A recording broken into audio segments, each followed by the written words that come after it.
Right, good morning. For the next 2 hours, so we are going to discuss about the impact of post-COVID-19 on credit businesses. Right, if you are working in a bank, especially if you are in the credit area, so this topic may be benefited to you. So, uh, so what we are going to discuss today during this 2 hour period. First, we'll just give a brief introduction why the loan and advances are important to the financial institution and who are the key players in the credit business, and then the credit industry and the credit market in Sri Lanka. And then we are going to discuss the impact of post-COVID-19 on credit businesses. Now, under that, so we may focus on what are the risks faced by the Sri Lanka after this COVID-19 pandemic and how to get rid of that risk, that is de-risking the economy. And then we are going to discuss some of the relief schemes and the regulatory support and directions given by the government and the Central Bank of Sri Lanka to to address this issue. And then finally, the most important thing, how all these stuff impact your businesses. That means your banks, right? Especially for credit businesses. So these are the key areas we are going to discuss during the next couple of hours. Right. Now, to begin, we will discuss the importance of loan and advances for a bank or financial institution. The loan and advances portfolio is the main contributor to your asset base. Now, the Sri Lankan banks are basically categorized based on assets, right? Large bank, medium bank, and small banks like that. So, if you want to improve your asset base in your organization, so what do you need to do? So you need to improve your loan and advances portfolio. So what is the total asset base in financial industry in Sri Lanka is something called, altogether everything is something 20.2 trillion. But as far as the banks and other financial institutions are concerned, it's roughly come to around 14 trillion. That's your total asset base in the banking and other financial sector. Now, so that is why we need to study loan and advances. Then, the credit delivery is considered to be the uh, hello, yeah, credit delivery is considered to be the backbone of banking, right? Any banking, so without credit, I mean, they can't run. Because why? Because the credit is really contributing to the bank's profitability, right? So therefore, credit business is an paramount importance in the banking business. Now, if you really look at it, not only the banks, and it drives the economic engine of the country. Now, the credit expansion boosts the economic growth. So therefore, in different angle, different aspects, the credit is play an important role in banking business.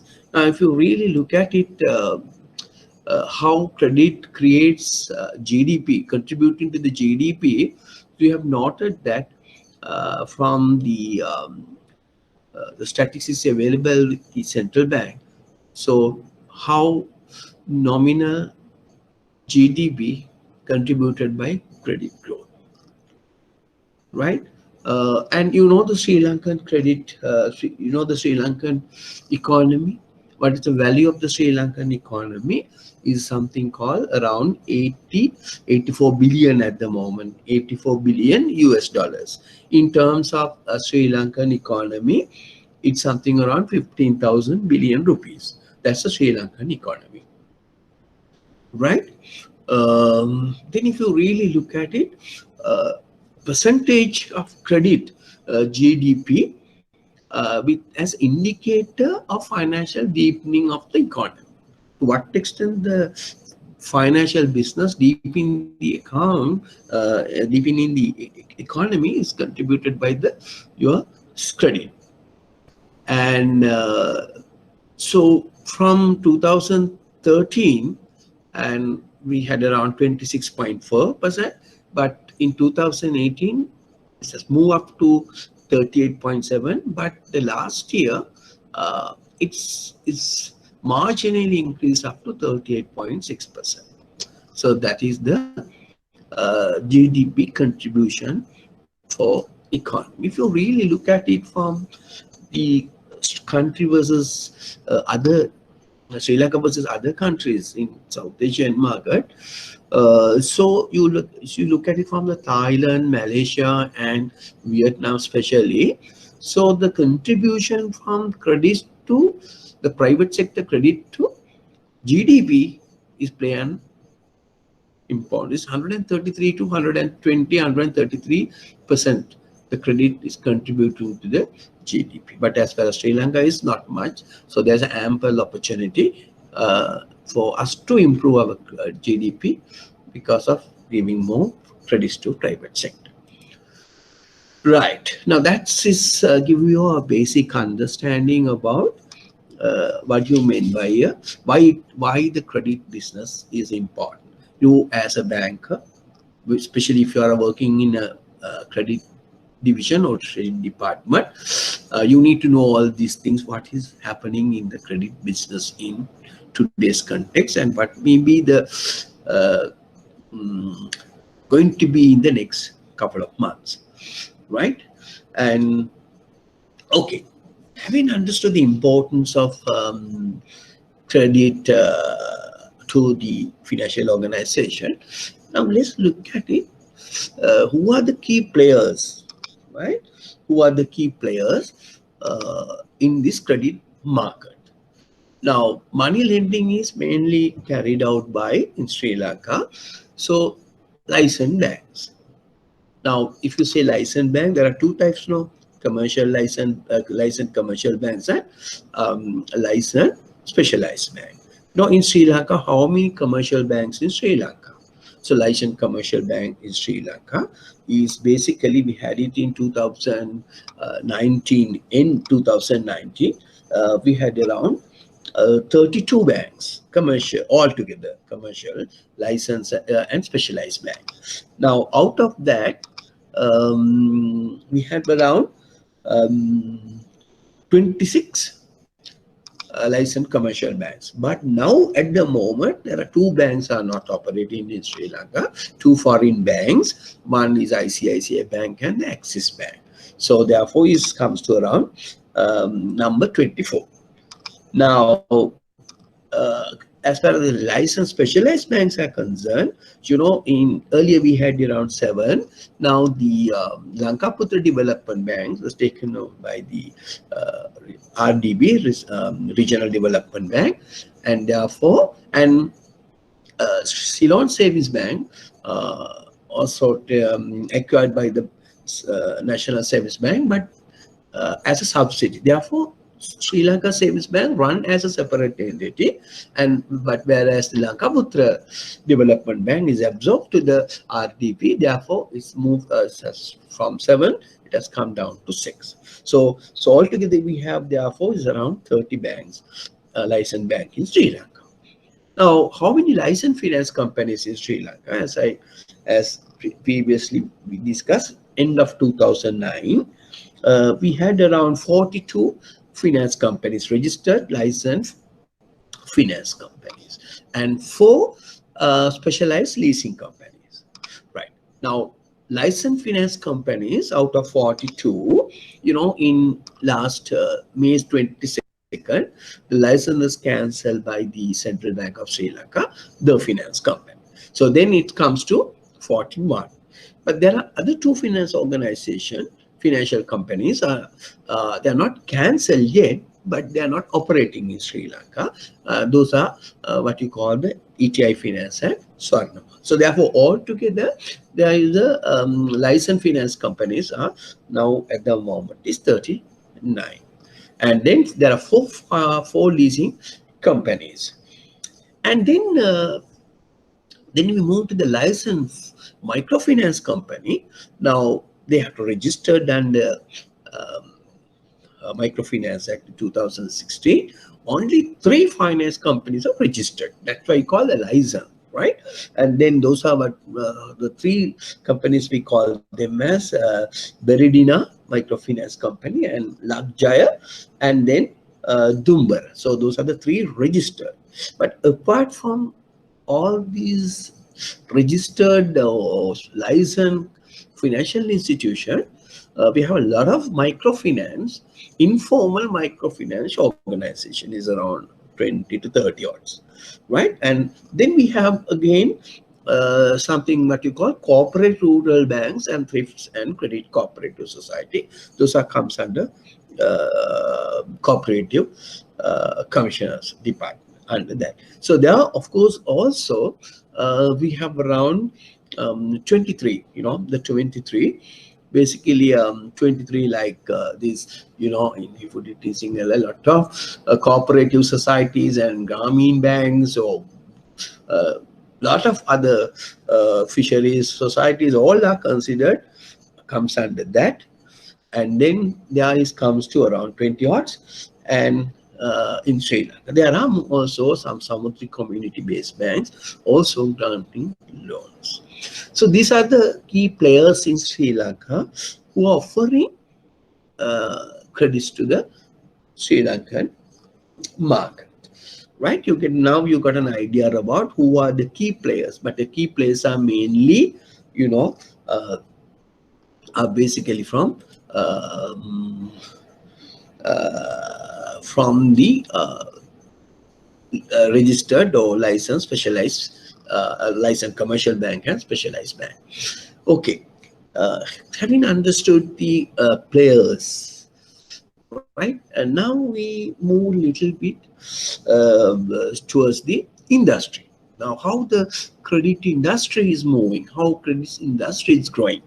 Now, central bank was targeted this year at the beginning of the year uh, around 12 to 13%, right? But that was initially the target. But now they have changed, and we will going to discuss a little later on. The central bank has revised their target to around 4%.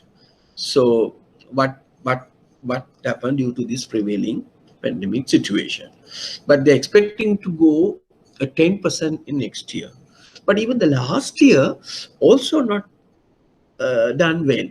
Now that may be one of the reasons because of this Easter Sunday attacks and things like that. So the year-on-year credit growth last year is around 4.3%, right? And it was came down from 15.9% from 2008. It's a drastic reduction. So therefore, uh, what is the total in private sector growth is around 236 billion was given during the last year.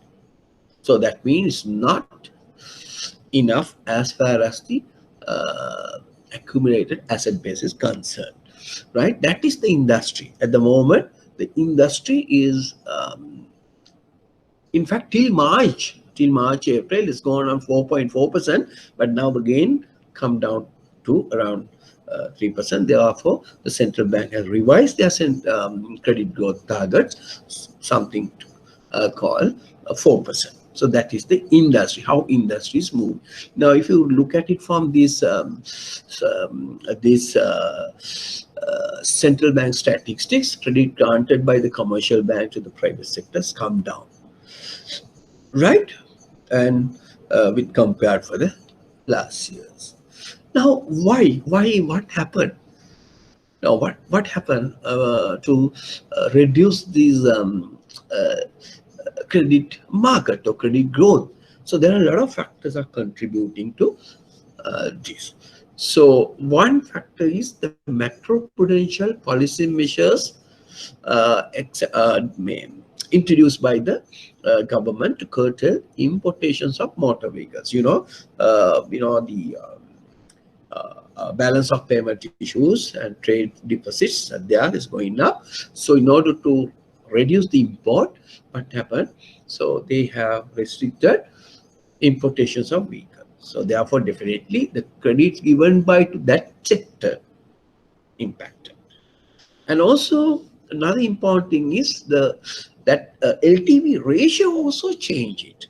So earlier they given up to 90%, we are going, and then it comes down to 30-40%, right? You know what do you mean by LTV?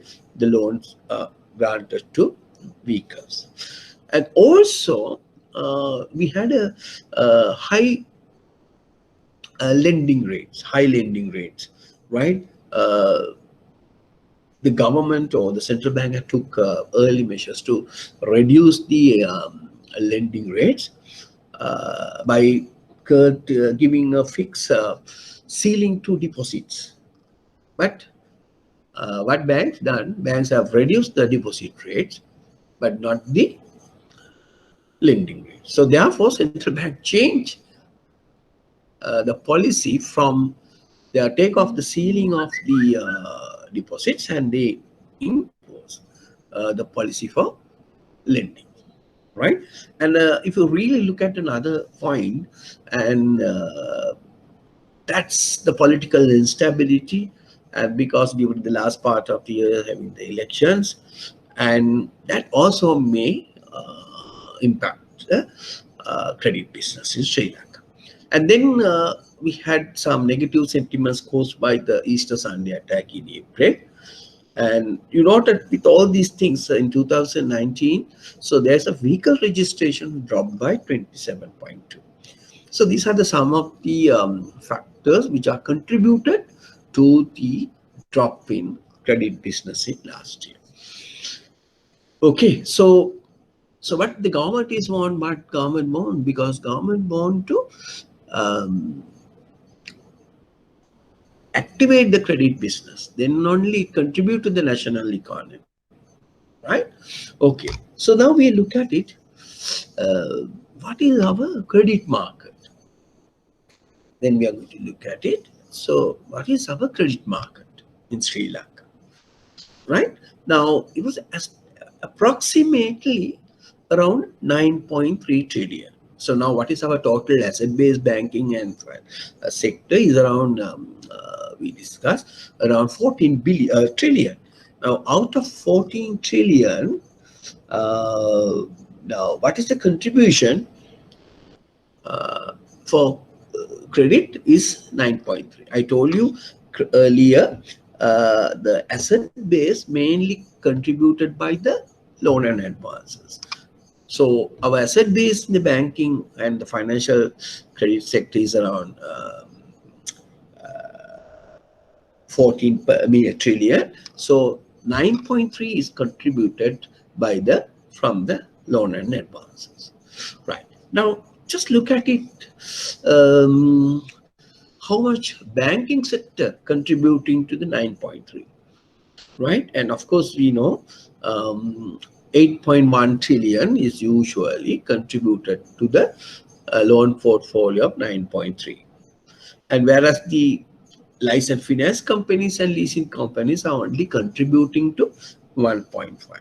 So, certain information here is not available freely, right? So, but there are information we collected from with separate financial institutions, there are annual reports and some research reports and things like that. And licensed microfinance also given around 4.7 billion. But informal microfinance companies basically contributed for 18 billion, just a mixed figure. And then the corporate and other rural and thrift credit cooperative societies altogether given loan of 100 billion. And that is how this 9.3 trillion credit market is consist of, right? I think now you have an idea about what is the Sri Lankan credit market.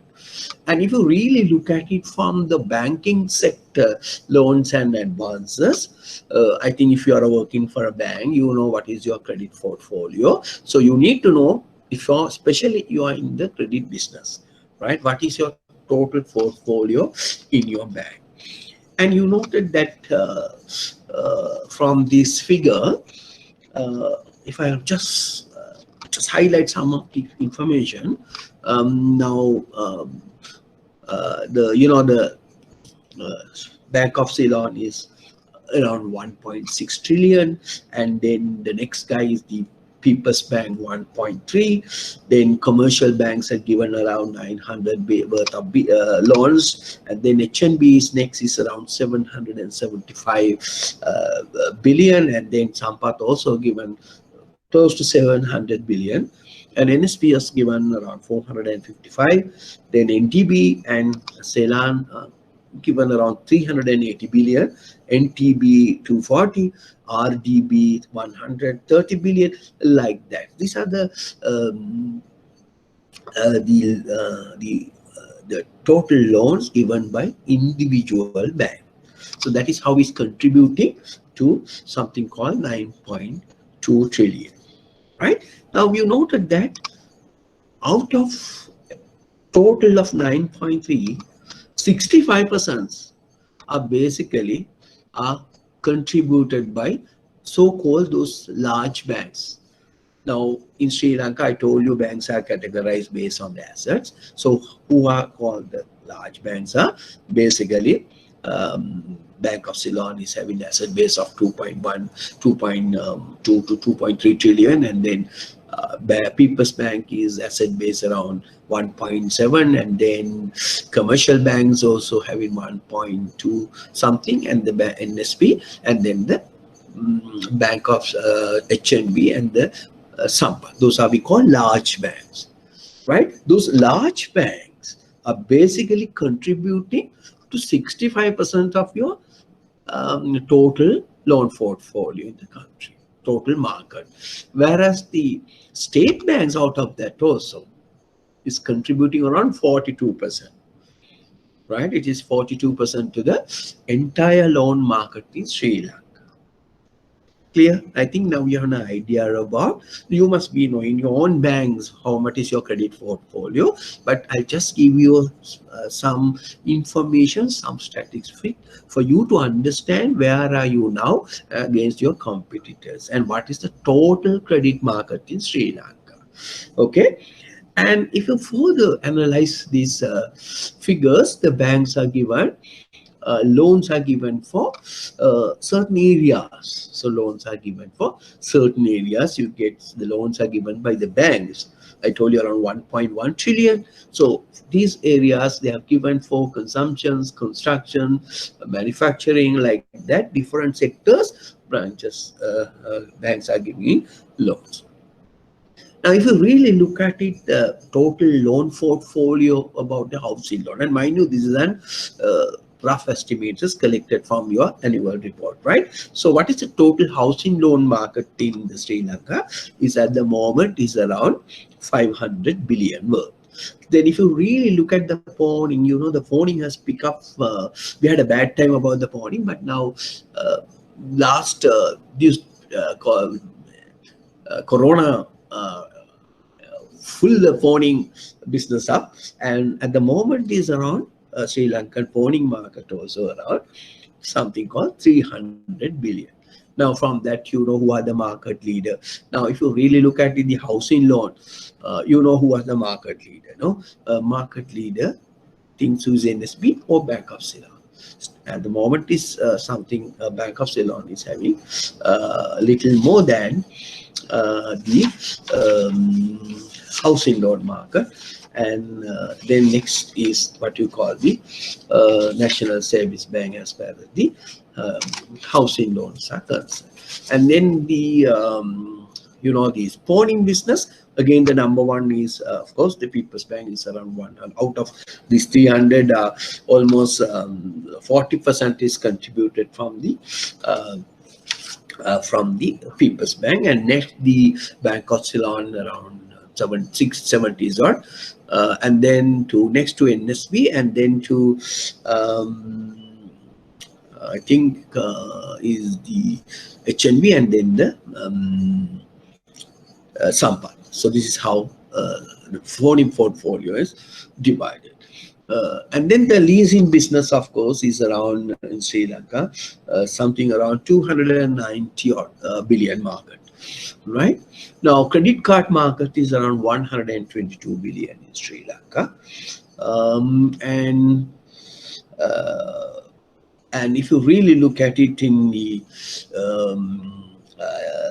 in OD market, overdraft market in Sri Lanka is estimated around 1,200 billion, and the term loans is something is 4,600, and this is how the total portfolio is consist of these credit products and Sri Lanka, and what are their contribution, and that's the total credit market, and in Sri Lanka in the product wise as well as the entire industry. Right, now I think you have an idea about why why credit is important to the financial institution, and it is the main contributor to the asset formation, and it is a bread and butter of an organization, backbone of any financial organization, and without credit a bank cannot earn profits, right? And not only for your own institution, but it's contributing to the national growth also. You look at it, the contribution made by Sri Lanka against the other countries along with us, like Vietnam, and how credit contributing to the national growth. Okay, right. So now you got an idea, and also you noted that's NPL also. We need to understand about the NPL rate also. Now NPL in at the moment is around 4 point odds in industry, and the financial industry around 10%, right? So this is the very brief nutshell of the Sri Lankan credit market and credit industry. And also we discussed who are the major players who contributing to this credit market, and so what are their percentage, and what are the total market, and what are the individual total market credit products portfolio, the percentage contributing to the total market. And also now the central bank also maybe look at it now. So you have noted that only 3 finance companies are registered or licensed. So, but there are so many players in the market who are not having any control. So therefore, a lot of our the SME and the lower segment of the market are moving to the microfinance sector and try to obtain the loans where they are necessary, and so of course they charge the exorbitant amount. So central bank said maximum they can charge around 33% as an interest. Still is a very big percentage. So therefore central bank has intent to come up with a new strategy, demolishing or taking off these existing microfinance act. They are going to come up with a new act. And important thing is those the informations, how much is the number of loans and what are their NPLs are not reporting to the crib, and we not having a clear idea about the Sri Lanka total credit market, which contributed lots to the economy, the informal. They are going to come up with. We have a small act, but this act is money lending act in Sri Lanka, but it's not powerful. We can monitor all these things. So central banks is intent to come up with a new law to monitor entire microfinance sector in maybe next year or so. Right. So that's give you the present situation about the Sri Lankan credit market and who are the major players, what are their contribution product wise as well as the total market. Okay, having understood this, and now what we are going to discuss, we we are going to discuss the main topic today, right? The impact of post-COVID-19 on credit businesses, right? And you noted that by far the greatest and the most complex impact COVID-19 for banks will be on credit management, right? So we will discuss all things in detail now.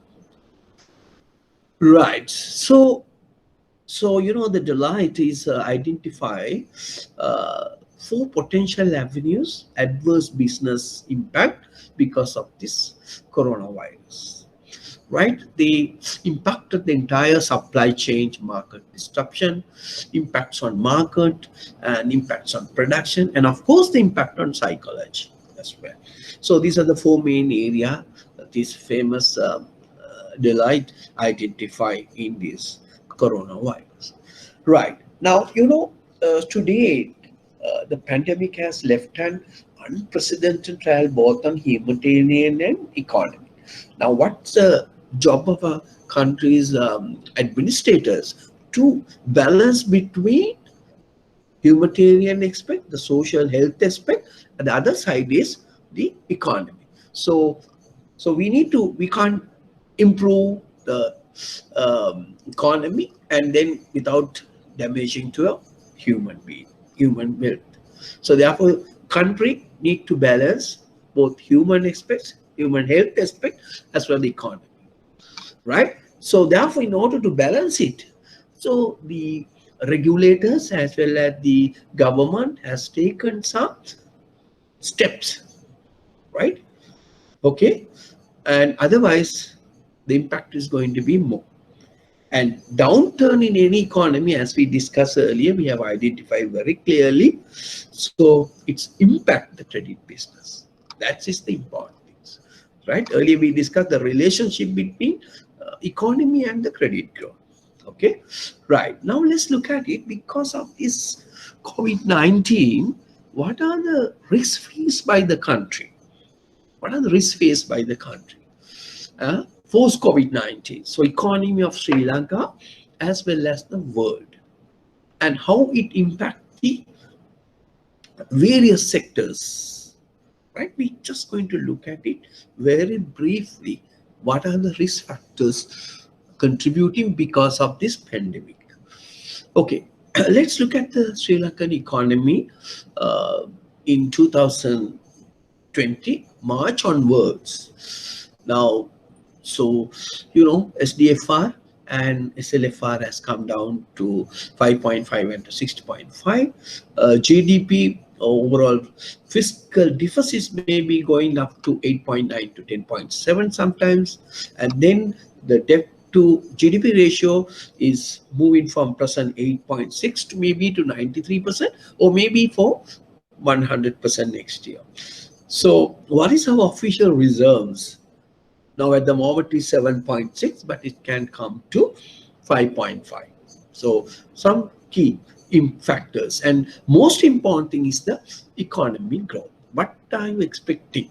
Now the last year's economic growth of Sri Lanka, the country expected around 3.4%, but end up with 2.3%. 2.3%. But now according to early this year, again the central bank and the government targeted around 3.5 to 4%. But now because of due to endemic situation, and it may be now they are focusing on 1.5. Now Bloomberg has said okay, only 4.5%, and Sri Lankan government and well, the Central Bank of Sri Lanka are now focused around this year's economy growth is something around 1.5. Now, why central bank has reduced to 4% of our credit growth? Now, what they're telling is, in order to achieve 1.5% of economy growth, that 4% of credit growth is okay. So that is how they work it out. And we need to come out from this situation, whether we are making use of V-shaped curve or U or W or L shape, the economy, how these are coming, This U shape, and V may come quickly, L may go like this, like W may go up, come down, again go up, come down, like that. There are a lot of shapes we say may coming out from this present crisis situation. So this is the Sri Lankan economy, right? Now, if you really look at it from the local or the world economic outlook, right? And it was identified there may be a -3 contraction. So if you look at it in different part of the areas, in United States is around expecting around 5.9% drop. Euro area also comes down. Middle East also expecting a little come down. Then Latin America, of course, and the Caribbean also expected to come down, and Sub-Saharan African also come down. But only positive sides we look at it from the emerging and developing Asia. So that's only process because of the areas, right? In businesses are concerned in the Asia, right? But if you really look at it, G2 countries and only China and India may be in positive growth. That is why it comes to some positive 1% economic growth. That is the global economic outlook, right? Now, why those things are important? Because you've noted that majority of our exports are basically going for those countries. So that is why it have a bad impact. Now, another statistics I want to show you that was developed by ADB staff, and they said that if you're not done anything, your growth percentage of economic loss for next 6 months maybe in the global is 9.7 minus, and if you have done something precaution actions or some corrective actions, it can be come down to from 9.7 minus to 5.9%. If you look at it from Asia, where we are here, estimating that around 9.3 to 6.8. If you have not done anything, the the percentage drop as against percentage-wise is 9.3. So that's a ADB estimates. So how the economy is going to be in next year, so during this year. Now, I think you can remember the 2008 financial crisis, and it was estimated that around US dollars 22 trillion loss because of that financial crisis which took place in 2000 and 2008. So therefore, definitely, and this impact, I mean the corona going to impact more than that, right? You can see the magnitude of losses, contribution, economic loss contributed by this tiny small micron virus. Okay, now if you really look at it last year, in USA, contributing to the major apparel exports, right, in around 44%, where we have earned around 2.3 billion. UK, so those two countries are badly affected this pandemic, and Italy. So those are the main countries we spend our, I mean, we send our apparel. So if we really look at it in the Sri Lankan main income sources, apparel, you know, the apparel is contributed around to 46.5% of your total export of around 10 billion. And so we have burned last year around 5.3 billion.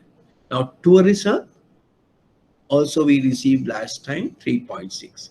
And workers' remittance also we earned 6.7. So these are the main contributor to our national economy, national revenue, right? So why we are talking all these things? Because those are linked to our credit business. I will explain to you the impact with this information later on in more detail, right?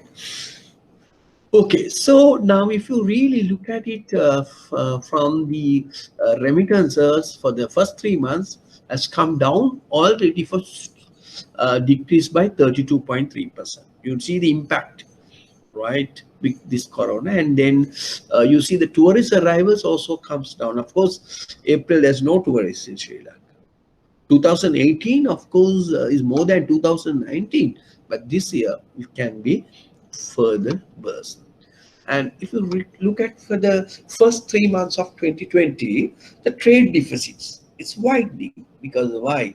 Despite the fact of taken some initiatives to control the imports, but the rate at which the exports are declining is not compensated with imports. So therefore, the trade deficit is going to go up, right? Because the main areas, textile and garments, tea, rubber, spices, right? All our main exports items are reduced by this amount, right? Okay, so then we moving to another big area is called external debt refinancing. So I told you, so our GDP external debt 93% going to happen during the year. Now, why we worried about this? Because we these are the money to be remain with us to pump the economy, but we have to pay this money as service debt service, right? If you really look at it, the 2019 total debt is around 13 billion Sri Lankan rupees, right? Now, out of that, the local as well as the foreign borrowing contributing for around 40 hours, right? Now, if you really look at it, the how much we have to pay during this year. Now, it is estimated that around 3 billion debts we have to pay, and also one single day in October we had to pay 1 billion. Why October? Particularly, we need to pay 1 billion because we are how you collect money by issuing a sovereign bond. One sovereign bond going to mature around somewhere in October, right? So therefore, there we have to pay all these things. Mind you, Sri Lanka still considers and happen to be a good. We don't have any credit risk remarks. We are usually paying our dues at the correct time, right? And it was average 4.4 to 4 to 4.5 billion US dollars annually to be served over the next 2025 period. So therefore, next 2025 is something around 13.8 billion we need to pay. So accordingly, the central bank also come up with some strategy to finance these debts by requesting IMF to extend their EFF to be converted to RFF. RFF, that is the that is IMF has introduced the new financial facility for COVID impact countries. That is to request for 800 million. And then there may be a syndicate loan also already given by the China Development Bank of US dollars 500, and to increase to 1.2 billion in the year to the end of this year. And with it, central banks are enter with swaps with Reserve Bank of India around US dollars 400 million, and then again for another US dollars 1.2 billion from People's Bank of China. And then a lot of discussions are taking place with Western World Bank, Asian Infrastructure Investment Bank, and other multilateral and financial organization for granting facilities. So this is how we are going to close this or fill this gaps or debts, due debts, right? So you get an idea now what sort of risk we are facing, right?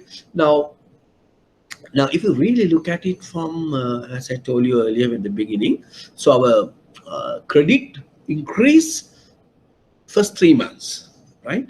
But then suddenly again it's come down. Okay, now as I told you, the Sri Lanka Central Bank also revised the credit growth from 4% that we have discussed. Okay, now having understood, having got an idea about what is the risks the country is going to face because of this COVID-19 and some other factors, how to de-risk, how to get rid out from this bad economic situation, right? What are the de-risking Sri Lankan economy? What we can do for that? Now, there are a lot of things government has, not only the Sri Lankan government, other governments also initiated. One is border controls and health sector policies. Now, border controls mean, so we have closed our uh, transport facilities and within countries as well as some within the country, and also implement some health sector policies. But that is nothing to do with banks, right? Then fiscal measures also, central bank, so the government has initiated with some fiscal measures. But what we are worrying and is monetary and financial sector measures, right? Now, if you look at it, fiscal stimulus given by the central bank, giving 5,000 and reducing the taxes for dal and things like that, get all involving to insurance cover, a lot of facilities given to relief, right? That's something we understood, especially during March and April. And also, the governments are injecting liquidity to save the financial system. So you noted that every country injecting a lot of money, liquidity to get rid of from this economic situation. Now, every countries put it like central bank, US has put 2.3, and recently the bank, Japan also increased their inject a lot of money to the economy to safeguard, protect the economies to comes down, right? And mind you, there are some other organizations also, other countries also initiated things like that. Now let's look at it. What CBSL, that means the Central Bank of Sri Lanka, introduced to support the banks. So they come up with a lot of initiatives and a lot of reliefs to banks to support the customers. So let's look at it. What are those things? Okay, first one, just I want to the regulatory support and directions given by the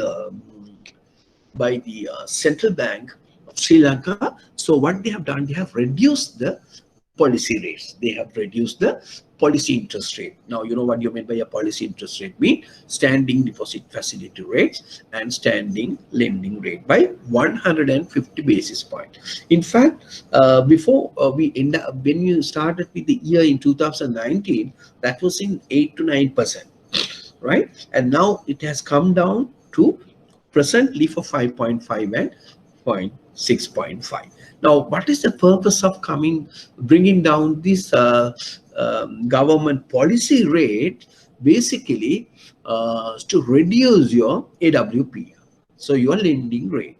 Now, what another expectation of the central bank? What they are telling is they are maintaining that the one-digit inflation for last 11 years or so. So why not have a simple one-digit lending rate, right? So we discussed one of the factor which contributed to the low credit growth is higher interest rate prevailing in the market.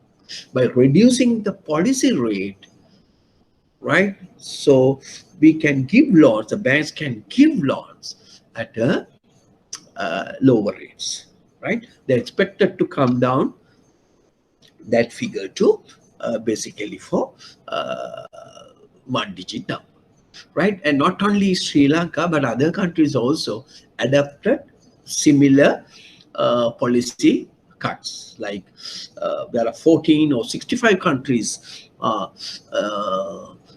reduced now. Fed, that means USA has also come down, right? And India, Indonesia, the local countries also reduce their uh, policy rates to support the banks. Okay, so now having understood that, and also what is the main purpose of reducing the these policy rates, to bring down the lending rates, right? Okay, so these are some of the informations how the market interest rates fluctuated because of the reductions of this policy rates, right? Okay, so what is the final expectation from the central bank's point of view? Further reduce the lending rate and bring down to the lending where that will boost the lending uh, in the country. And to support that, the treasury bills and the secondary market operations also reduced, thereby activated, and thereby bringing uh, more liquidity to the market through the open market operation. That's the second initiative taken by the central bank. And thirdly, they have come up with relaxing of NPL classifications and impairment computations and things like that. So with this new relief package to the banks. And then, the another important thing is they have reduced the statutory reserve ratio, that is, SRR, on all rupee deposit was for 1%. Now, in fact, in last March, that means 2019 also, they have reduced the statutory reserve ratio from 6 to 5. And now from this year's March 16 onwards, have also further reduced from 5% to 4%. Now, as a result of that, what the central bank is expecting, or expected rather, to release around 65 billion liquidity available to the banks to give loans, right? Okay. And also, if still the bank sector is having some liquidity problem, central bank as a last resort, lender at last resort, so they also reduce their bank rate. If any case, there's a liquidity situation faced by the central bank, by the respective banks. Now, it almost now comes to the prime lending rates, and the bank rates now always now has come to a very close. So banks have a problem, can go to the central bank, ask the money and get the liquidity covered. Right? So all initiatives all reliefs are given to banks to stimulate credit growth in Sri Lanka. And apart from that, a lot of concessions is given to the customers in identified sectors, especially for SME sector, for other parties who are adversely disrupted, foreign currency earners, and a lot of people. They have identified certain group of people who are impacted. So debt moratoriums come up for look after that. So for an example, for 6-month moratorium period, starting from April, and from then 3 months debt moratorium introduced for personal loan and so the loans, MEI loans, and then all the borrowers for housing loan and also given a 60-day period settle relief or moratorium, and further credit cards less than 550,000, they have reduced their charge to 15%. And a lot of benefits is given, and also the overdraft facilities fallen due and was extended up to May 2020, and temporary overdraft was charged only 13%, whereas earlier is around 24%. So a lot of moratorium, and remember the moratorium is not a waive off, right? It is a just deferment of the payments. Okay, so but still lot of facilities given by the central bank, and also the institution was suffering given 4% working capital, 2 months working capital to look after their salary payments uh, in those sectors. So therefore, wide range of debt moratoriums are introduced under this relief measure. In order to support that, initially the central banks has given uh, only 50 billions, right, in 6-month refinancial facility, but from last third this month, and that was increase up to increase up to 100 billion. But you know, the country's input to the economy depend. At least we need around 10% of the GDP. But some countries are putting more than that. But Sri Lanka, we're not in a position to put more money into the economy. But this is also a significant amount. Right. So now I think then again, Sri Lankan banks are categorized, based on the assets. And now, according to the capital adequacy requirement, now they have identified systematically important banks and non-domestically significant important banks. I don't want to tell you in how these the domestic systematically important banks and non-domestic systematically important banks.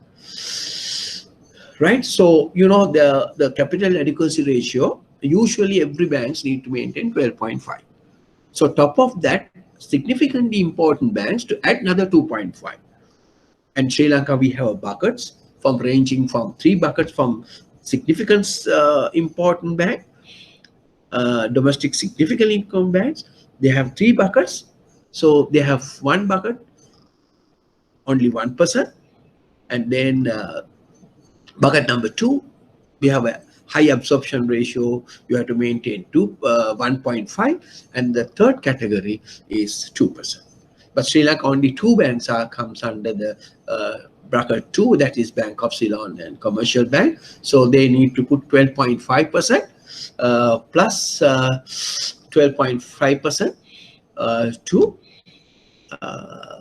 plus 1.5, whereas all other banks, other 2 bucket 1 number 2 is the Bank of Ceylon. Number 1 is People's Bank and HNB. So they need to maintain 1%.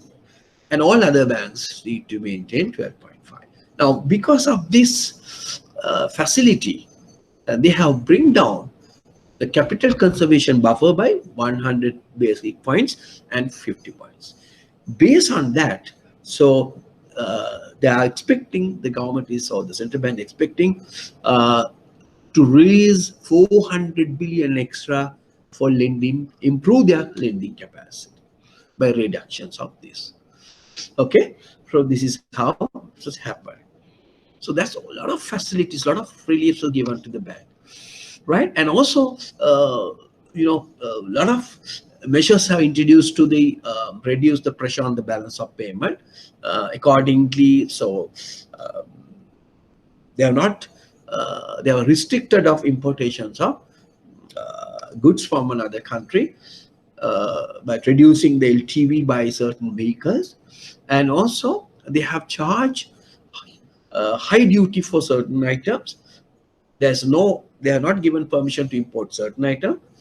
Essential goods, yes, they can import, and if the other goods if they want to import, we need to get a 3 months deferred payment system, right? So those are some of the initiatives taken to control the imports, right? Thereby controlling money go out from the country. Now, from 28th April also, and central bank has given, so the maximum amount of interest rate can be charged from the pony is into 12%.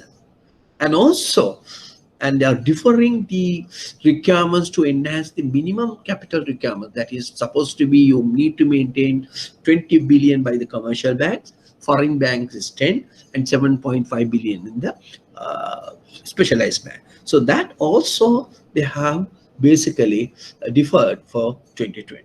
So there are also some money is available for banks to give credits, right? And several other measures also been introduced to capital outflow temporary, and suspicions of outward remittances. There you can invest any money in other countries, and then introducing of special deposit account. That's the people to bring the money to Sri Lanka and give a little higher interest rate, right?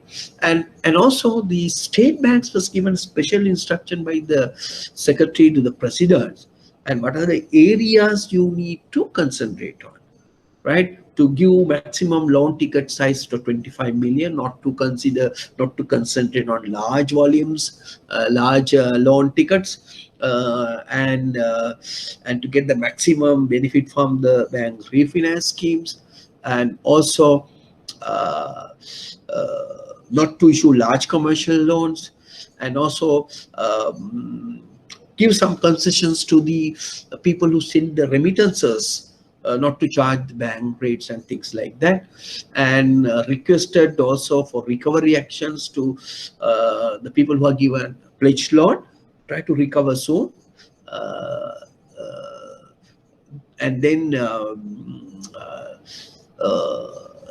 not to spend money for agricultural things like that, and control their expenditure.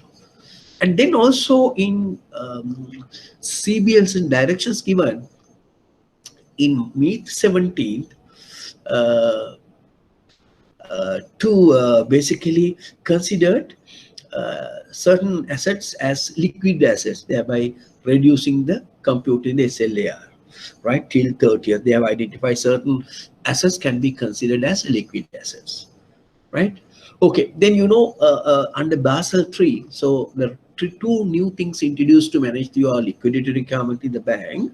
One is liquidity coverage ratio and net stable funding ratio, and you're supposed to maintain 100% from now, but government or the central bank also relaxed from 100% to 90. Now, what is liquidity coverage ratio mean? So what are the liquid assets having to release during the next 30 days? But as per the net stable funding rate, next 365 days, what are your financial outflow, and what is the credit liquid assets you are having? So that percentage you need to maintain 100%, but now that was reduced to 90%. And then again, they have said the loan liquidity, if your banks having a problem with the liquidity, so they can obtain the SLNDS schemes, that is Sri Lanka Deposit Insurance Schemes and Liquidity Schemes. We have around 62 billion with the central bank. So they also, banks need money, they can go and get a loan from under that scheme. And a lot of restrictions also introduced, declarations of cash dividends, engaging in share buybacks, and increasing management allowances of increasing the director's salary, and non-essential expenditure limit. So likewise, there may be a lot of initiatives have taken by the central bank and to control the present situation and support the banks, right? Okay, now apart from this, let's we look at it. What are the other possible strategies suggested by various experts? How, but it is not implemented, but can be considered as some food for thought for people to introduce. So one this strategy introduced by our former governor, Mr. Cabral, and he said debt standstill. So the authorities to discuss with IMF and World Bank, asking for delay in settlement their loans for 2 years, right? Thereby we can save around 470 billion and 2.5 billion forex outflow. And of course, the president already initiated that, but because of that sort of a strategy, in a position to reduce the foreign fluctuation. Now you see, from 7.6 trillion billion we have the US dollar as a foreign reserve. In order to now, one time this has gone up to close to 200, already 200 rupee. right? And was rather depreciated the value. So in order to bring down from 200 to 180 odds figure, so what we can do, we need to release the foreign reserves to have ample dollars available in the market. So as a result of that, 164 million need to be released from our resources to maintain that. So that sort of problems you can avoid if you have a strategy like this. Right. That the second strategy to re-attract some foreign exchange or foreign investment, FDIs. So they are by at least 570 billion. If you can get it, and we also have some cushion of money outflow. So we can save the economy. But it's not so possible because the prevailing global situation and foreign direct investors is going to come down. And the third suggestions, in fact, the individual banks also can look after the short-term loan from development finance institution. And that's a good classic example initiated by, I can give you, commercial banks recently obtained US dollars 50 million short-term loan from IFE. That is their individual initiatives. That is approximately come for around 10 billion. So the bank itself initiated find out loans, low cost funds to support COVID-19 affected SME exporters. That money, commercial bank going to give to the people who are SME sector to bring their businesses up. So those are some of the initiatives your own bank can come up with. And then again, the governor suggested around to release the 20% of the EF member balances to the employees. Right, so we have around 2.6 million EPF, which is around 2.5 billion, 2005 billion base, and releasing 20%. Now, once you have releasing 20% to employees, EPF members is 2.6 million. So they have some money with their hands and they can pay their dues, right? And thereby, that they give some relief to the banks as well as to them, right? So because they have some short-term money available with them, right? And of course, that have already been implemented in Australia and India, and it's a good suggestion. And we'll see what the government will go to do with this. And then the PwC, also the audit company, and they also introduce they suggesting a lot of creating a fund to support the large scale business people to issue commercial papers. In Sri Lanka, the commercial paper is not having much market, but issue commercial paper as a very tax deductible form, and then only can be attractive. So that will facilitate the large corporates to bring the money to your own organization. And then another type of fund scheme they have suggested to business disruption fund. So if any organization have some disruption, so this funding scheme will get benefited to them. So these are some of the initiatives taken by PwC can be implemented in Sri Lankan countries. And also as another point, apart from the strategies what we have discussed earlier, under relief package, to convert the real estate form of collateral to to avoid their stamp duty, right?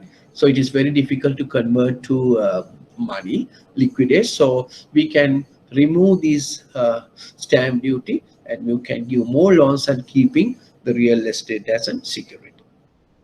And this scheme was basically is practiced in Bangladesh, especially for textile or apparel industry. So all exporters are entitled to obtain a facility of US dollars 25 million for procurements of raw material, right? Based on the pending order. So banks in that country The government has initiated the fund. From that fund, as a security, the apparel exporters, apparel manufacturers can obtain a loan to buy the raw material based on pending order with the Export Development Fund security. So some initiatives which are basically will further complement the debt moratoriums and subsidized loan being offered to affected sectors. These are suggestions, right, developed by different experts, right? And apart from the facilities given by the Central Bank of Sri Lanka. Now you have identified now, right? So what sort of initiatives or what sort of packages, what sort of relief packages, what sort of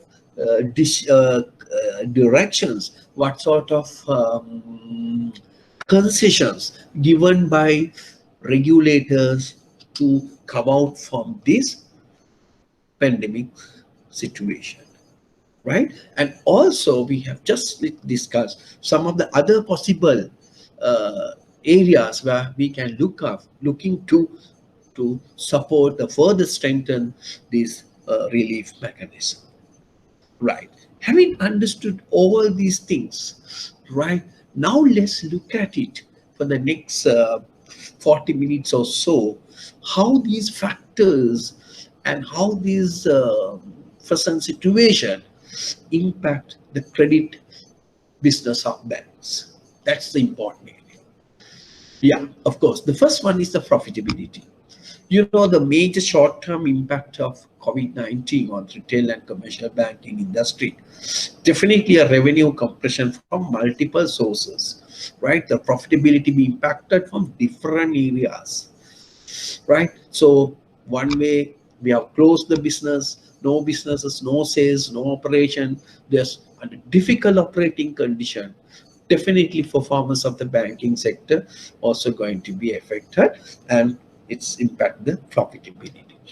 And introductions of these debt moratoriums and also may reduce the stress on businesses, but causes a pain for banks. So because of this, the banks have to pay certain last.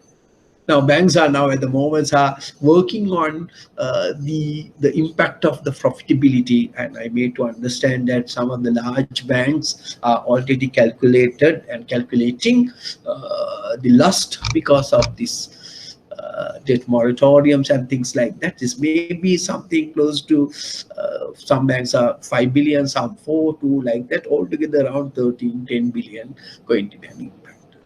Because remember, that moratorium is a postponement, not real wave off. But still, so what is the interest charge you're going to take from customer during this 6-month period? Now you know a lot of activities and a lot of things are taking place.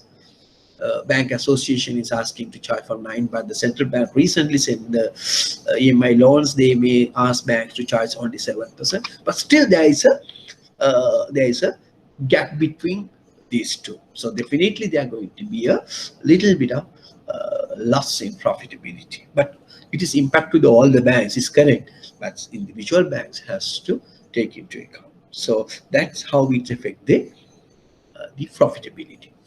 And of course, the second important factor is NPA. Now, the 6-month debt moratorium and other measures imposed by the government of Sri Lanka is expected to soften the impact of individuals' businesses. And definitely after the 6-month period, so there may be a possibility of increasing the non-performing loans. Now, example of loan given to migrant workers. Now, a lot of people may lose their jobs and salary cuts, and a lot of people want to come to Sri Lanka. The banks have given a lot of loans to the migrant workers to build house and things like that. Yeah. So if you don't have any source of to pay, so then So there is a possibility of NPL in that sector as well. There is a increase, and of course this NPL increase is not a new thing. Now what happened during 2019? So NPL in the banking sector as an industry also increased to 4.7%.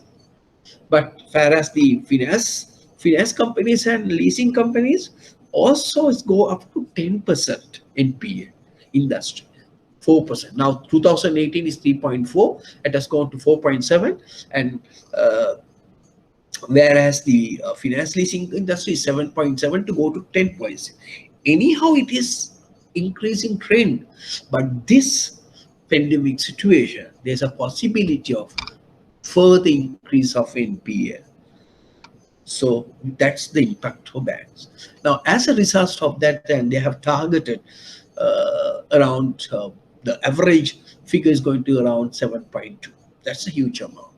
So why? So because of the increased NPL, even though the government give a classification of NPL, but it is impact our provisioning, right? And if you really look at it, some of the NPL ratios of major players in 2019, and you see from 2016 up to 2019, there is an increase in all banks, right? Even though certain banks are having a controllable NPL figure, but you see the Sampat has 6.4 and 5.9, HNB commercial. There's a trend today to go increased NPL, and therefore after this coin may further increase this NPL, right? You know, if you have a more NPL, so quality assets asset quality is deteriorating, and we have to have a provision for that. Right. Now the third point. Now what is the third impact for banks? Pressure on NIM, right? And because of these lending rates need to come down for one digit number, so our net interest margin is going to come down thinner and thinner. It's compressed further, right? And definitely there may be a thinner margin for banks. Right, the fourth point. So other factor is the fee-based income, and due to low remittances and loans. Now, we discussed earlier, the central bank was requested government banks not to charge any penal rates and not to charge any transaction cost from the remittances people. And you noted that any charge for check returns, stop payments, late payments, fees, credit card payments, delay fee, all stopped till 30th night. Penal rates and all, that's a fee-based income to the bank, right? Okay, and all things get affected because of this. Of course, yes, but so that's a revenue to the organization. So we can expect the drop in fee-based income as well. Right.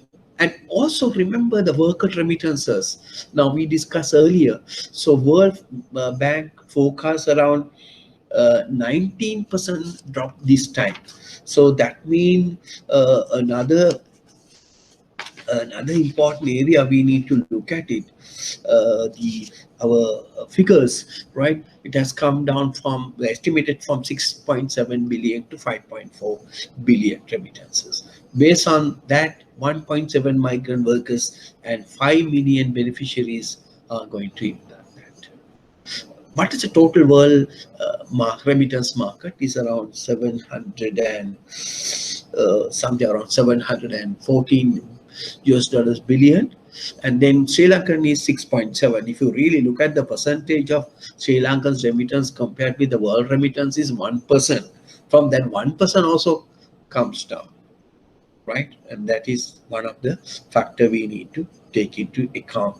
The money is coming from the remittance also going to impact it, right? Okay, so these are some of the figures. Then we look at the next point, how banks going to impact through indirect advances. You know what you mean by indirect advances? Indirect advances mean not money is not going out from the bank, but there's an obligation like letter of credits, guarantees, things like that. Now, so even the last year also, the off-balance sheet exposures come down, but now a lot of directions were given to the licensed banks and suspending the facilitations of importation of several categories of motorcycle and other non-essential goods and things like that. So what do you mean by that? So what is the main income for banks opening LCs? Now, if these activities are not much taking place, and it is impact our LC opening, right? Remember that. Then there may be reductions in indirect advances, right? The next point is of what we're going to discuss with you is impact on banks. Impact on banks on credit cost. Now it's a challenge now. No, now with this new proposal of moratorium, 6 months, 2 months. It's a challenge for banks, right? And we will be many banks will be how to have a challenge to how to operationalize these programs. Many co-banking solutions and loan accounting systems are just not set up for this type of operational flexibility. Now, we have some experience during 2019 East Sunday, we also introduced some moratorium, but not to this extent. So therefore, now a lot of banks have a lot of problems, so some banks deduct the standing orders, and then give back again to the customers. Some customers are now shouting, who asked you to deduct? Who asked you not to deduct? So we are asked to deduct, and then when the next salary comes, then from your standing order, the 2 month salary also cut, and then there may be a penalty charges. You have to do a lot of adjustments to your existing standing orders and things like that, right? So a lot of modification you need. A lot of people need to be involved in this. You need to pay more extra work for that. So therefore, as a result of that, so there may be a definitely credit cost going to be increased, right? And also, you as a bank, as regulations say, okay, you need to communicate with them within a 45 days period. All this to be communicated to the respective beneficiaries of these schemes, and a lot of activities need to be taken place. And your system also not much support. Sometimes only few people are working who know how to do that also in your bank, whatever big or small. Only few people are capable to do all these things. As a result of that, and our system also not support, manual work need to be done. So definitely the cost of the credit is going to go up, right? That's another area survey is going to impact of this. Then, and also another things we need to look at is that there may be a new attacks, because why? And banks are providing more flexible customer access, and they also need to ramp up their cybersecurity and anti-frauds. And most staff are given facility to work at home. So once you're given to work at home, there may be open for new threat vectors. And also, that doesn't mean the employees are bad people, but there is a risk of sensitive information flowing outside organization. Right? They are always having a risk involving in under these circumstances. It's a good thing to people to work at home, but there is a possibility of uh, some risk involving in doing that sort of business, right? And the only few people in almost all banks. I know there are large banks in Sri Lanka. Only 2-3 people can know how to do all these how to calculations of all these adjustments. Only few people are able to do in IT to support this. If that person is having some problem, the entire work gets stuck, right? And that's we need to look at it. and some possibility of cyber security in areas like this. And also we have given a lot of facility for internet banking, right, and people to pay their dues and things like that, and that also increase the cyber risks. And then you see ransomware. Now people have robbed those information and try to sell it. So the new way of things are happening because of this side effects of this pandemic situation, right? And also we need to look at it another important area, and this is an ideal time. That's a good point for banks, right? uh, Now it's an ideal opportunity for banks to build up a stronger, enduring, trusted relationship with the customers. Why?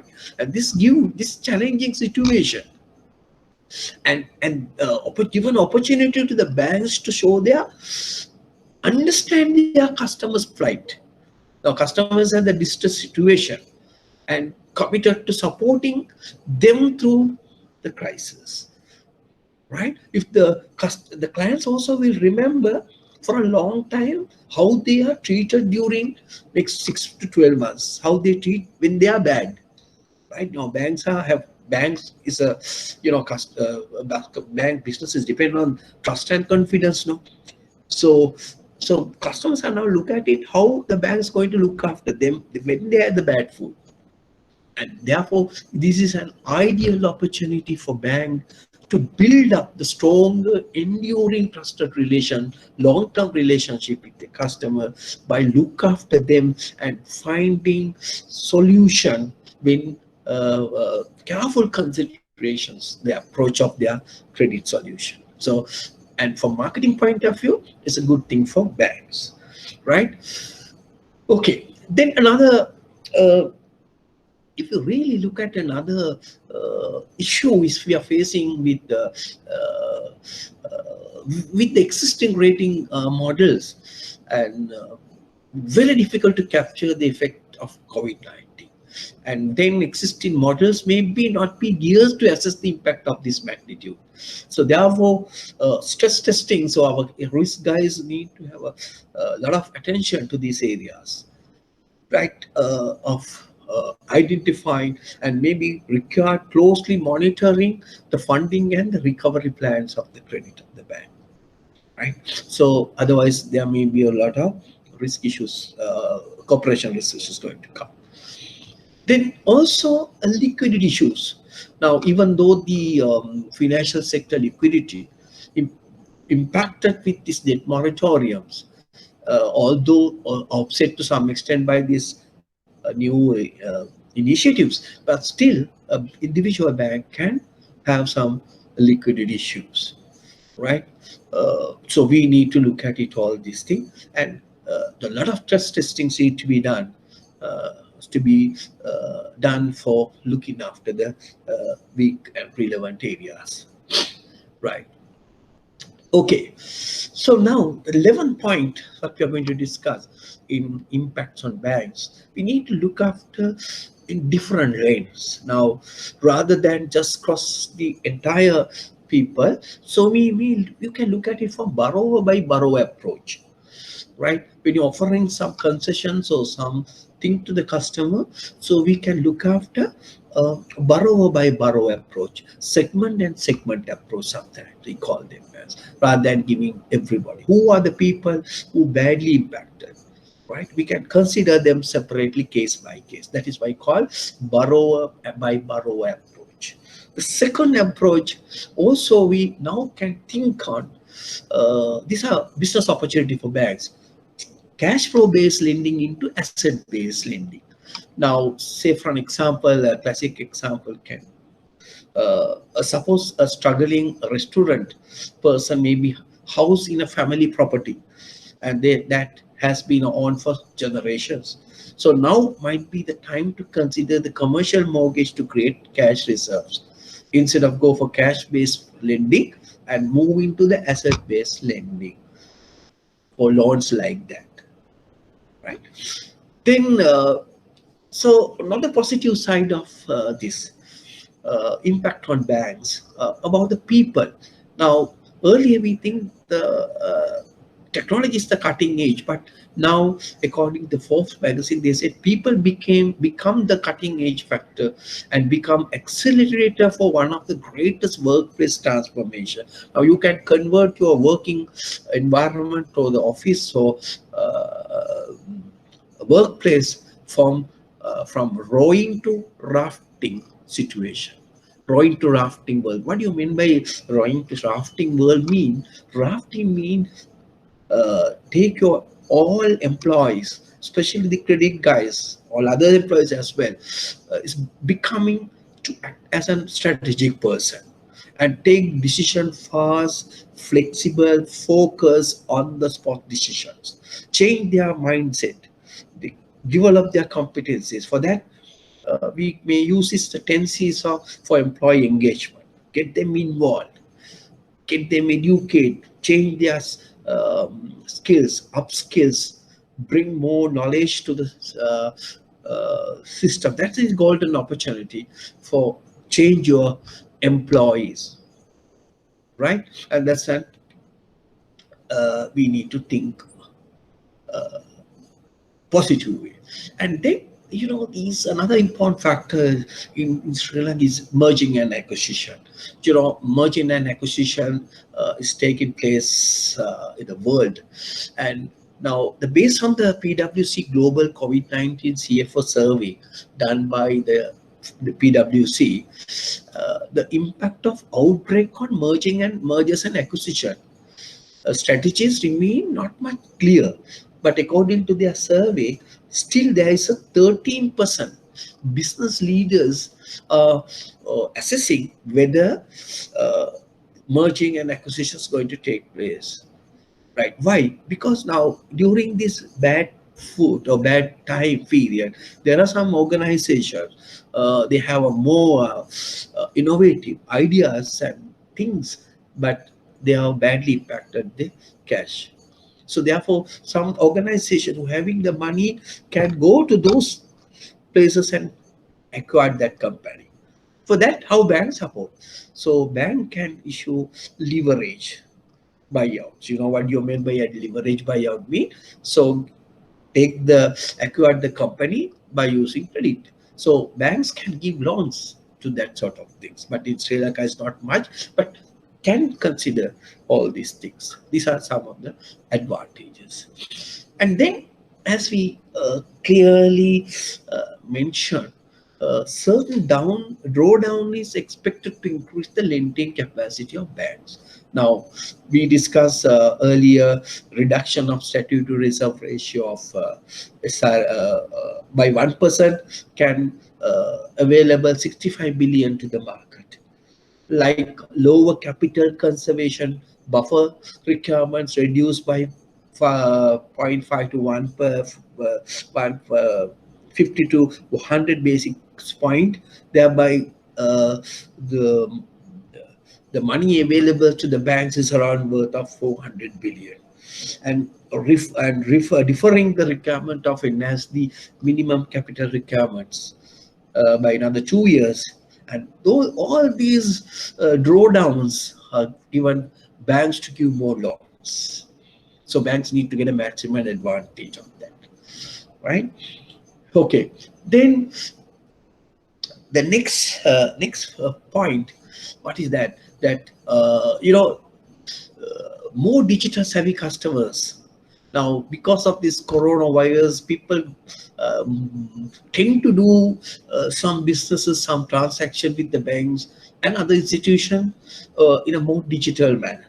So the technical know-how, the technologies knowledge increase. So more digital savvy customers now, therefore, thereby reduction in operating cost, right? And bankers need to look this as a positively and digitalize most of their credit operations to ensure internal efficiency and external effectiveness through customer-centric enablers, right? So this is an ideal opportunity to bank to look at reducing the operational cost by digitalizing so some of the credit processes, right? And the banks are usually face high internal cost and acquisition cost, and we can reduce these acquisition cost and internal cost, digitalization of the process, and it will impact your cost structure. So that's an advantage to the bank. Then if you look at it, another area, so more loans can be given to agriculture sector. Now, it was estimated that in Sri Lanka, the lot of loan can design a separate loan for them, the poultry farmers. And in Sri Lanka, we have around 70,000 acres, and altogether around 3 million metric ton of maize. That's the annual requirements for the poultry farmers. And so we can give loans to the agriculture sector to cultivate the maize. That's a specific areas. And since the government also pay more attention to improve the agricultural business in Sri Lanka, and banks have an ample opportunity to give to that sector, even though the banks are little reluctant to give to agriculture loans because of the sensitivity of these, due to weather conditions and things like that. But still, as a national duty for banks also to give support to the national lender. Right, and then another important area we may consider, uh, giving new business segments to give loans. So this opportunity, this COVID-19 has given another to look after the new business segment. Now, for an example, one factor, there may be the long term, the government may focus on development of health related infrastructure, where not much attention earlier. So that is a new lending opportunities for type of a syndicate loan, so the corporate loans or whatever. There's an opportunity. So that's it. And also the second point, uh, look at the e-commerce business loans. And in the world e-commerce market, the world e-commerce market is estimated at around in 2019 is around 3.5 trillion, the world e-commerce business, right? And they are maybe expected to increase to 5 trillion this year. And this COVID-19 give more booms to that. And see, in Sri Lanka, what is the e-commerce market is estimated around 80 to 90 billion rupees. It's very small segment. And because of this COVID, people have realized the importance of doing business electronically. And one of the problems they are facing, the people who are talk on this e-commerce, who are people who are involving in this business, and what they are telling is they have a problem with startup capital, the startup funds. Their lack of people are a little bit reluctant to give loan to this sector. And this is an ideal opportunity for bank to consider giving loan to new segments that's going to be in the future. And everybody has identified the importance of e-commerce under this some sort of a strategic situation, right? And that's the area. So these are the some of the impacts, impact on banks, the positive impacts as well as the negative impact. So now credit business impacted because of this COVID-19 and these relief packages and all, and we need to look at it both in positive and the positive, and then look at it to study in the positive angle, what we can get it out from that outbreak, right? Okay, I think now you have identified some of the positive things in your credit business where you can pay more attention to improve while understanding the bad side of the bad impact on this COVID-19, right? So what we have discussed up to now, today's very 2 hour, basically the 2 hour special topic, how the COVID-19 impact your credit businesses. In fact, and the concessions or the relief package, how impacted the Sri Lankan credit business. And I hope you understood and you got something out from this today's lecture. Uh, so as especially if you are working in the credit department in your banks, what are the things you need to know, and get an overall knowledge about the relief package given by the our regulator, and how to get the maximum benefit out of that, while take into account the bank's your individual bank position. Right. So just to sum up what we have learned today from start of the session. First, we discuss the why credit is important for any bank due to many reasons, and then move into the identify who are the players in the credit market, right? And then we discuss the credit market. What is the total credit market in Sri Lanka, and who contributed to the large portion of that, and which banks and which organization, and which products is having these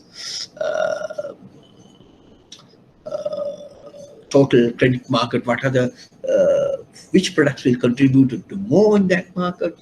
And then we moving to discuss the risks we are faced because of this COVID-19, and then how those things are impacted to my credit business, right?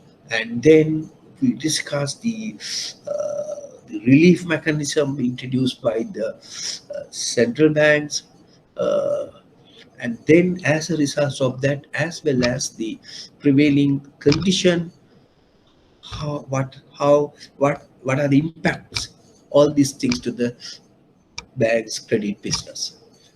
So with this small thing, I'm going to stop this topic. And if you have any problem, any questions to raise, you can mute, and then you can just ask for me. I'm in a position to ask if there are any queries or any questions you want to raise. Are there any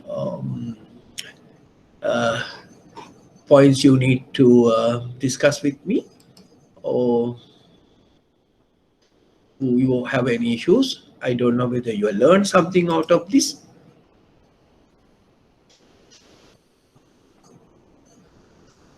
If not, so I'm going to stop today from this point, and I hope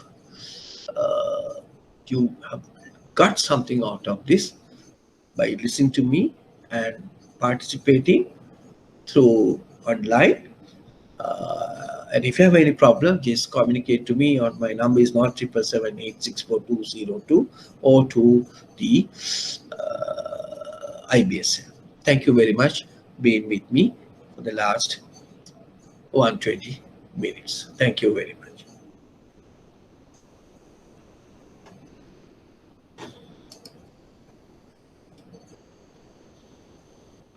Thank you. You have any problems to ask from me, or?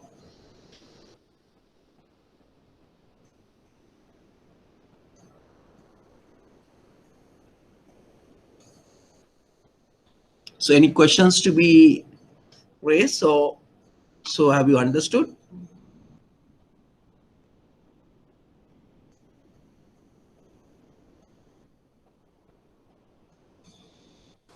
Yeah, it's sort of okay, quite clear.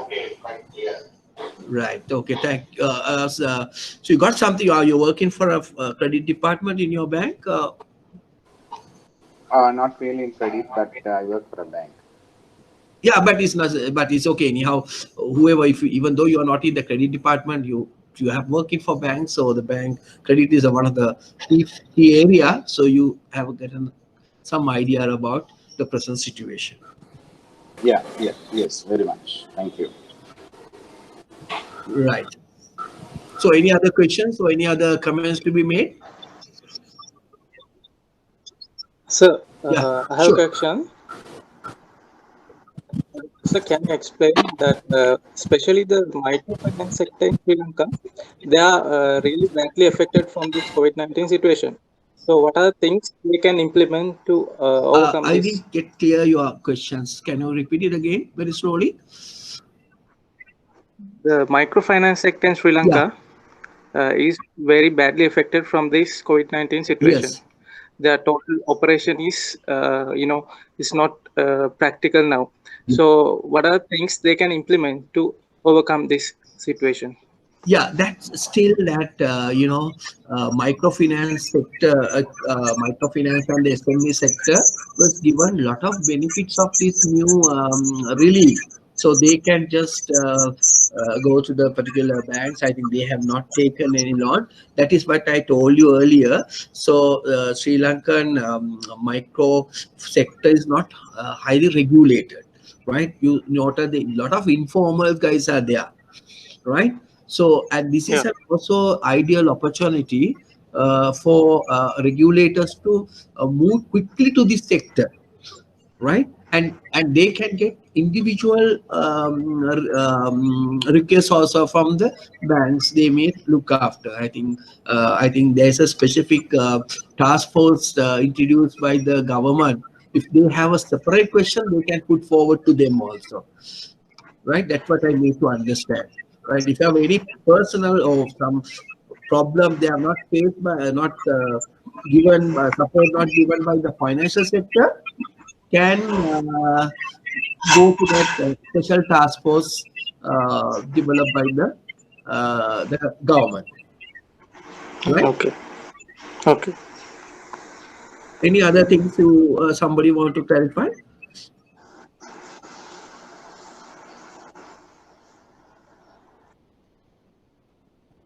How about your bank's calculation of these all these concessions? You are facing difficult. I know a lot of banks have problem with these, calculating, deducting this.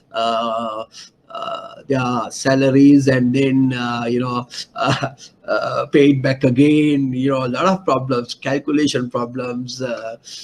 Sometimes the customers can come after sometimes, and these are relief, no, and these things be added after maybe another two after your tenure, after your period, you may going to add another 2 months or so, right? So then the customer come and ask, who asked you to do that? So then we have to be ready for those things. There is a possibility of there, because you are supposed to get the communication from the customer, no? But it is very difficult for banks to get all the individual what banks are did, take out their standing order.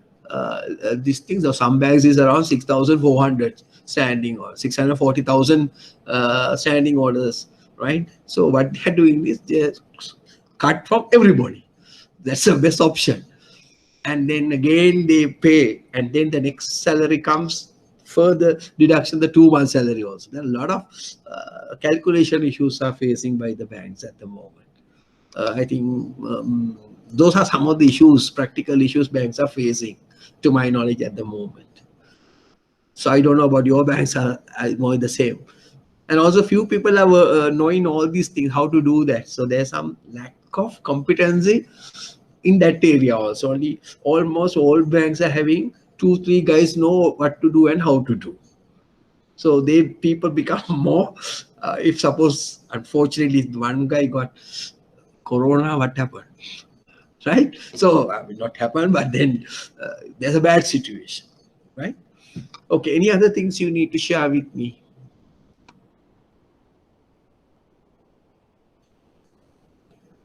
Right, then if it is so I'll stop from here. This is in fact a special lecture. It's not comes under the credit, but these things are, we have a separate lecture series about advanced diploma in credit management, and where we look at it all, how the normal personal factors is contributing the credit environment. But that is for credit business. The management administrators thought to update your knowledge on this area. That is why we have a separate sessions. Thank you very much again, and taking time for you to taking time from listening to me. Thank you very much.